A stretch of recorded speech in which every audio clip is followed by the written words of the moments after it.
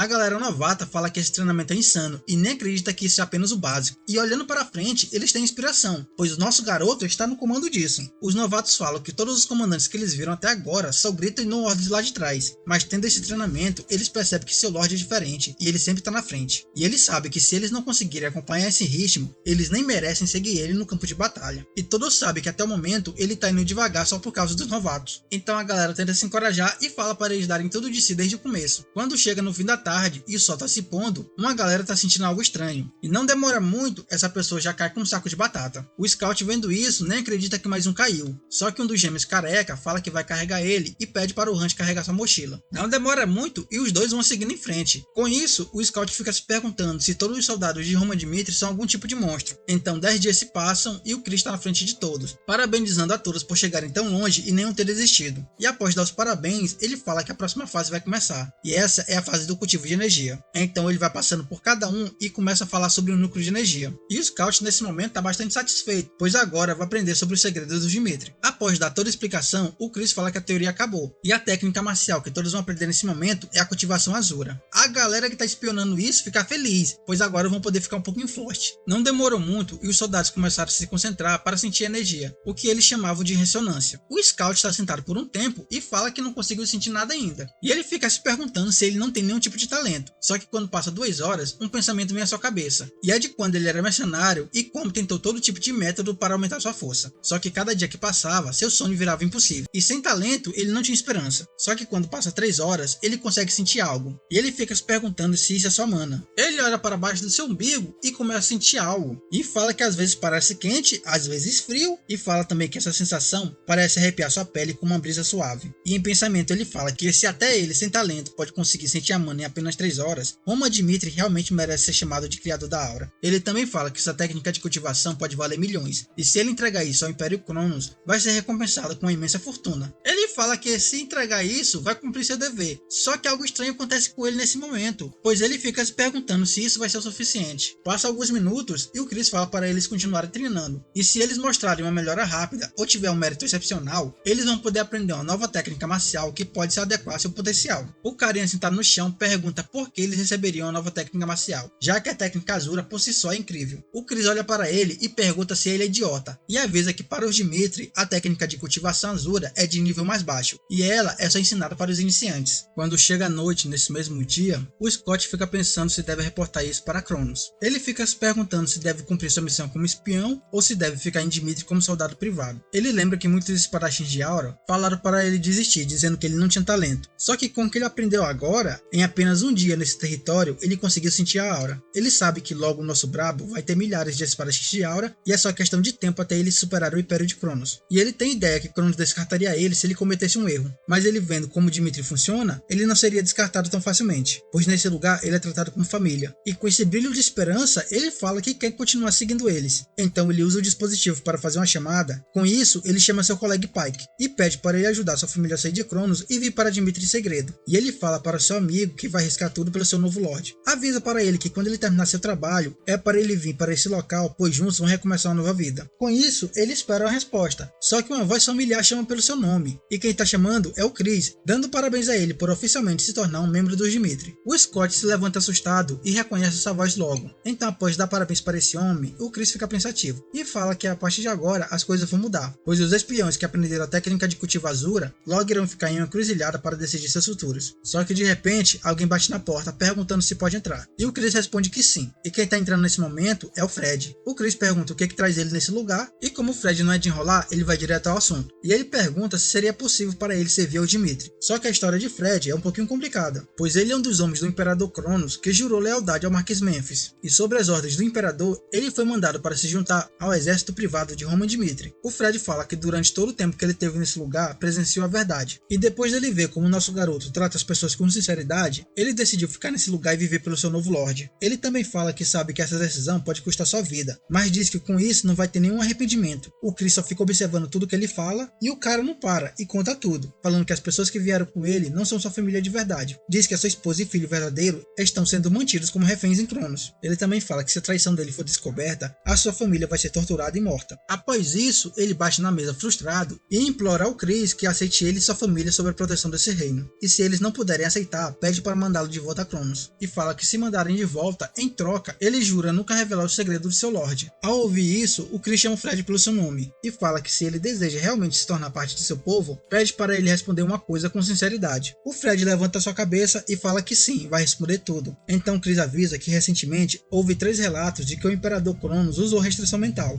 e ele só usou isso para controlar seus servos. Então Chris se levanta e pergunta para o Fred se ele teve alguma perda de memória ou alguma coisa parecida. O Fred fica meio pensativo e volta para alguns meses atrás, onde ele estava conversando com sua esposa e ela dizia que ele andava esquecido ultimamente. O Fred sempre olhava para ela e dizia que era cansaço, mas nem mesmo ele sabia o que era. Então, lembrando disso, ele responde ao Chris que sim, sempre teve alguns apagões. Então Chris olha para ele com a cara séria e já manda o seguir. Então ele vai para um certo lugar escondido e começa a descer algumas escadas, até ele chegar em uma porta bastante iluminada. Quando ele atravessou essa porta, ele ficou se perguntando que tipo de lugar era esse. Então Chris respondeu a ele que essa é a Seita Hall, a organização de inteligência dos Dimitri. O Fred pergunta se tem certeza que deveria ver esse lugar, pois ele ainda poderia estar com a restrição mental. Mas o Chris fala para ele não se preocupar, pois esse lugar não é fácil de ser compreendido. Então Chris fala para deixar essa conversa de lado, pois eles têm que lidar com um problema mais importante, e fala que se ele jurar lealdade aos Dimitri, a Seita Hall vai resgatar imediatamente sua família. Ele fala que já subornou algumas pessoas e já sabe o local onde Cronos está mantendo a família dele, e a única coisa que resta agora é só ele tomar uma decisão para eles poderem agir. Ele fala que pessoas como eles que estão sob restrição mental precisam passar por um mês de treino anti-magia para cortar todos os laços da restrição. Então Fred olha para o Chris e pergunta por que estão se arriscando assim para aceitá-lo. E sorrindo, o Chris olha para o Fred e fala que a lealdade dele é importante para os Dimitri, então vale correr o risco. O Chris avisa que quando ele jurar lealdade, os Dimitri nunca vão abandoná-lo. Com isso, o olho do Fred brilha com esperança. Sem perder tempo, ele já se ajoelha e fala que a partir de agora dedica tudo o que tem para os Dimitri. Então, longe desse lugar, uma pessoa está treinando e ele melhorou bastante. O carinha está bastante impressionado, pois ele não pensava que a resposta que ele estava procurando estava em Dimitri. Ele fala que a técnica de cultivação Azura é ideal para resolver o problema que ele tinha com o controle de mana. Ele diz que isso é um sistema perfeito que define inúmeros canais para armazenar energia no núcleo de mana, e ele fica se perguntando como essa teoria poderia existir. Ele sabe que as pessoas começaram a duvidar das intenções de Roma por ter revelado publicamente o conceito do núcleo de energia, mas ele entende que para os Dimitri que já usam essa técnica de cultivação Azura como base, isso não causa nenhum risco para eles. Então ele fica se perguntando de onde o nosso Cleitão veio. Com isso, ele dá um sorrisinho e fala que contanto que ele possa aprender alguma coisa, ele vai continuar nesse lugar. Mas longe desse lugar, indo lá para o reino de Cronos, o Marquês Memphis está ajoelhado diante do rei, e ele fala que os espiões que mandaram para Dimitri não estão respondendo. Avisa que provavelmente todos eles desertaram. Com isso, o rei já fica um pouquinho furioso, dizendo que alguns insetos escolheram mesmo o outro lado. Então ele dá um decreto e manda eliminar todos os agentes infiltrados. Após esse decreto, ele vai para um lugar, só que todas as correntes que ligavam os fragmentos já foram quebradas, e ele não imaginava que isso poderia acontecer. Então ele vai para uma certa sala e fala que dentro de um ano, o grande plano do milênio vai estar completo, pois conforme o poder da árvore do mundo diminui, a energia da escuridão fica mais forte. E ele avisa que nosso garoto pode lutar à vontade, pois não importa o que ele faça, o destino não vai mudar. E o carinha tá um pouquinho sério agora, pois os planos dele não tá saindo como ele imaginava.